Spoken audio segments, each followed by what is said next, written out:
Do people understand what no overall control means in a setting of government? You know, when we're talking about your freedom, our democracy, the rights that we have and will have in future or not, what does this thing no overall control mean? Well, in a government you have boroughs, and under a borough you have a council. So the council is the smallest piece of the control mechanism of the government. In terms of if you compared it to the human body, the council's are the fingers. The brain gives out the instruction, but the fingers do the work. So if you control the fingers, you can do it wrong on purpose. You don't have to do what the brain is telling you. And that is no overall control. If you are a campaigner like Raja Miah, the guy that we'll be talking about, if you're a campaigner like him, and you reduce a council to no overall control, what that means is you have lowered the voting majority of any given party in that council so low that it's just like a bunch of individuals all voting for each other. They all have one vote. None of them will have any power. There is no overall control. So what happens is then they call a snap election, and 19% of the population suddenly come out and vote, and it is Muslims. So even though he campaigns for no overall control on the surface, to get you and I and other British people to not vote, to split our loyalties down the middle, to throw our democratic vote away on a party or a person who will have no influence, behind closed doors at his mosque, which is what he is, this guy is a Muslim, at his mosque he's saying the complete opposite. He's saying, well done chaps, it's nearly the time for us to go out and block vote to take control of this council. And the reason is his goal is Sharia government in the UK, led by him. He wants to be the first Islamic Prime Minister and have a strong overall majority in the whole country, council by council. 17 to 20% Muslims is a very strong majority when nobody else is interested in voting. And that is what he works towards. So how do we know this to be true? Well, I followed this guy for a good amount of months, and I was just, as you know, I was tricked as well, I admit. I didn't see this at first. But instead of listening to his words only, I've been watching his behaviour. So I, many times on his streams, wanted to say to him, and wanted him to openly, publicly say, why he is so sure that Islam is the correct position for him to take if he wants to fight the Islamic grooming gangs. Those comments were never seen by anyone else. Despite the fact that I made large cash donations to him in order that he would just read out Al-Nisa verse 34, because I wanted to see his true reaction to it. He was happy enough to take the money, but then I was banned from the chat. And we never heard Al-Nisa verse 34 being read out.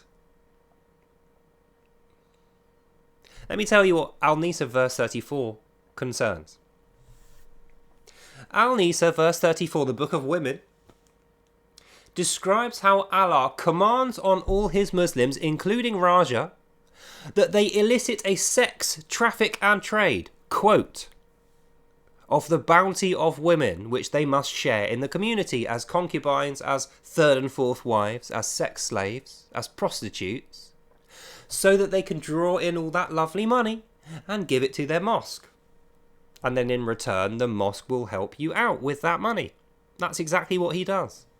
He campaigns out of one side of his face, and he tells us that he is in the corner of the British public. He is all for justice, mercy, and protection for children. And you'd think, knowing what he knows, knowing who he knows, with all the things that he says, if that all tallied honestly, we would have seen some punishments for these guys. But have we? Fucking no, we haven't. Not a single one of these guys has been punished. In fact, they have gotten away with murder. Literally, murders and rapes, gang rapes of children. They're getting away with these crimes, despite him saying he's got all this evidence. Isn't that a thing? So if he's got all this evidence, why does none of it ever come to court? Because he is covering up the sins of his religion and preaching up his brothers, as Al-Imran, book number 3 of the Quran, tells him to do. And the reason he doesn't mind doing it, but he will tell you the opposite, is because he is furthering Allah's guarded secret for the cause of the jihad, as described in Al-Nisa, Al-Baqarah, Al-Tawbah, and Al-Yusuf. This guy is just as bad as all the rest. Never trust a Muslim, ever. If I have learned one thing in my life that will never change, it's that you can never trust a Muslim, because they will lie and they will trick you, they will deceive you, as described in their Quran, and that is what Raja Miah does. He has done it very successfully since the early 2000s, and his goal is Sharia in the UK. Now, we know, if we read the Quran, or if you watch my previous videos, Sharia in the UK is the reason why we have Islamic grooming gangs, is the reason why these paedophiles are let free. And as an added bonus, do we know how he got his MBE, his honours? It's because he was the Labour Party's community cohesion expert for 12 years, very successfully covered up many of the crimes of these guys that he claims that he's against, and he will continue to today.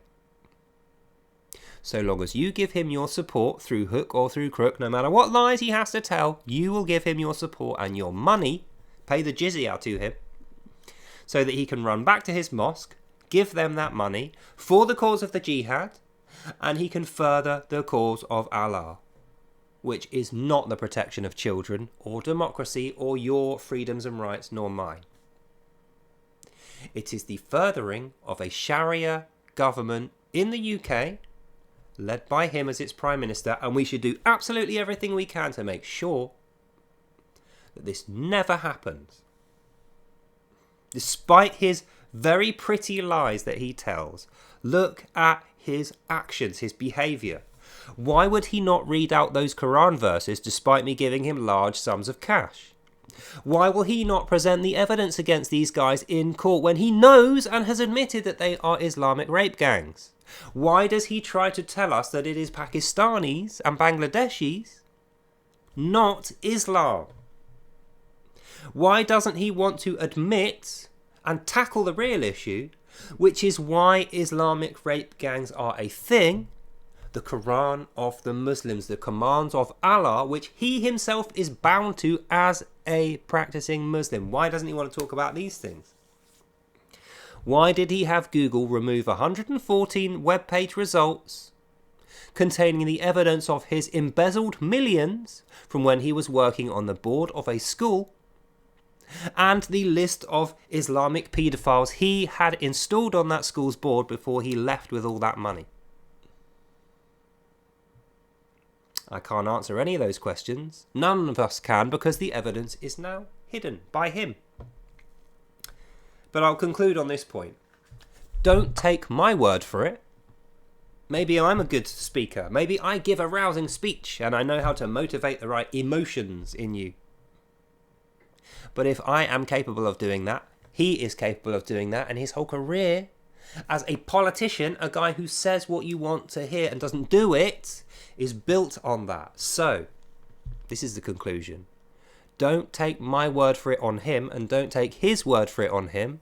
Look past those words and look at his behaviour. What results does he get, and what has he been capable of doing in the past? What has he successfully done?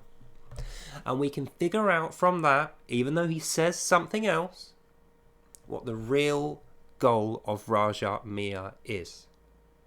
And you will see, the same as I did, he is working for the cause of the jihad, to install a Sharia-led government in this country, and in doing so betraying the very people who he claims to be friends with, the very children who he claims to be trying to protect. And that is the reason he makes up these fanciful stories about how he is constantly beleaguered and attacked innocents, and all these evil paedophiles are constantly trying to burn his house down. They have never done that. That's all fiction. Really, he goes to mosque and he rubs shoulders with these same people and refuses to testify against them in court when the justice system provides him an opportunity at taxpayers' cost. Because he is a Muslim, not British. He doesn't call himself British at the mosque, does he? No, he calls himself Muslim. He is in the Nation of Islam, which is an enemy of Britain. By their own admission, they want to destroy Britain. So let's make sure we have discernment enough to look past the pretty words that he sells us and look directly on his behaviour. And then we will know this is not a guy to be trusted. Raja Miah is a Sharia spy, not loyal to the British. And we should definitely not support this guy, no matter how pretty his words seem. So, keep that in mind. That's the end of this video. Hope you enjoyed that and you learned something. If you need more information, please hit me up in the comments, because I know he has a lot of fervent support. Trust me, I know, I was one of his supporters. I gave him huge amounts of money, thinking that he was true, until he blocked me from the chat and refused to reveal the truth about why he does these things, and then hid me from view when I asked him questions he wasn't willing to answer. Fair question. Keep that in mind. Be discerning. God bless you all, and I'll see you lovely people in the next one. Bye now.